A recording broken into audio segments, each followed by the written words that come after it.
Hello বন্ধুরা, কেমন আছো সবাই? আশা করি সবাই ভালো আছো। আমিও ভীষণ ভালো আছি।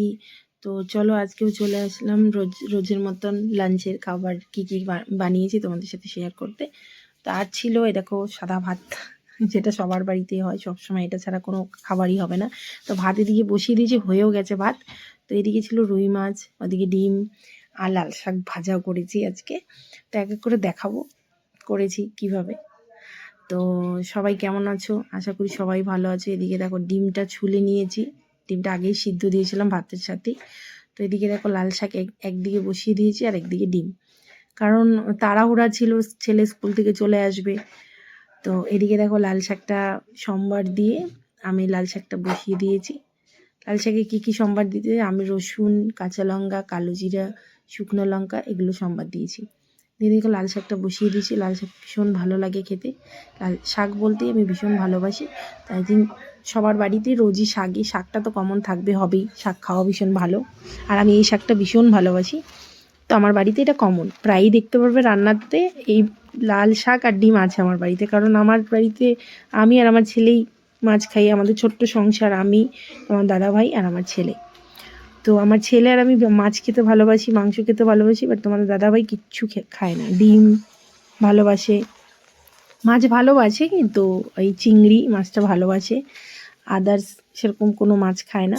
তোর জন্য আমাকে ডিম করতে হয়, ডাল করতে হয়, সয়াবিন করতে হয়, এসবই। এই জন্য আজকেও করে ফেলেছি ডিমের ঝোল করেছি ওর জন্য। তো চলো দেখো আস্তে আস্তে আমি রান্না করছি, তোমরা একটু দেখো। ভালো লাগলে সবাই লাইক কমেন্ট শেয়ার করে দিবে, সাবস্ক্রাইব করে দিবে আমার চ্যানেলটাকে। তো এইভাবেই তোমরা আমার পাশে থাকো। এইদিকে দেখো আমার লাল শাক প্রায় ভাজা ভাজা হয়ে গেছে, এদিকে আলুটাও ভাজা হয়ে গেছে ডিমের। তো ডিমে মশলা দিয়ে দিলাম। মশলার মধ্যে বেসিক্যালি যেগুলো যায়, পেঁয়াজ, আদা, রসুন, কাঁচা লঙ্কা পেস্ট করে, ওর মধ্যে টমেটোও দিয়েছি, একটু জিরের গুঁড়ো দিয়েছি পেস্ট করে। এদিকে মশলা করে এবার মশলাটা কষিয়ে নেব। এখানে একটু লবণ দিয়ে দিলাম, মশলাটা একটু কষিয়ে নেবো। আর আমি চিনিও দিয়ে দিয়েছি, কারণ কষানোতে চিনি দিয়ে দিলে, অ্যাকচুয়ালি আমি চিনিটা দিই বেসিক্যালি আমার স্বাদ বাড়ানোর জন্য। আমি মিষ্টি পছন্দ করি না, বাট একটা চিনি দিলে কালারটাও ভালো আসে আর স্বাদও ভালো আসে। এদিকে দেখো ডিমের মশলা কষানো হয়ে গেছে, তো এদিকে শাকও ভাজা হয়ে গেছে। এবার মাছটা আস্তে আস্তে ভেজে নিই আর এক কড়াইতে। তো এদিকে দেখো ডিম দিয়ে দিয়েছি, ডিম কষানো, ডিমের সাথে মশলাটাকে ভালো করে কষালে আর একটু স্বাদ হয়, ডিমের ভিতরেও লবণ ঢোকে, ভালো লাগে খেতে। তার জন্য আমি সবসময় মশলার সাথে ডিমটাকেও কষিয়ে নিই। এদিকে কষানো দেখো জলও দিয়ে দিয়েছি, কষানো কম। এদিকে মাছ ভাজাও কমপ্লিট, মাছের আলু বসিয়ে দিলাম। এবার মাছের আলুটা সোমবার দিয়েছি হচ্ছে জিরা, আর তোমার দিয়েছি হচ্ছে পেঁয়াজ কুচি দিয়ে আলুটাকে ভাজবে। এখানে মধ্যে হলুদ লবণ দিয়ে দেবো, তারপর আলুটাকে ভাজবো। ভাজা হলে ওখানে আমি মশলা দিয়ে দেবো। আলুটাকে ভেজে নিই। ওদিকে আমি মাছ ভাজাও কমপ্লিট, এই দেখো মাছ ভাজাও কমপ্লিট, মাছ ভাজা হয়ে গেছে। তো রুই মাছ ছিল এটা। এদিকে আমার ছেলেও চলে এসছে দেখো স্কুল থেকে।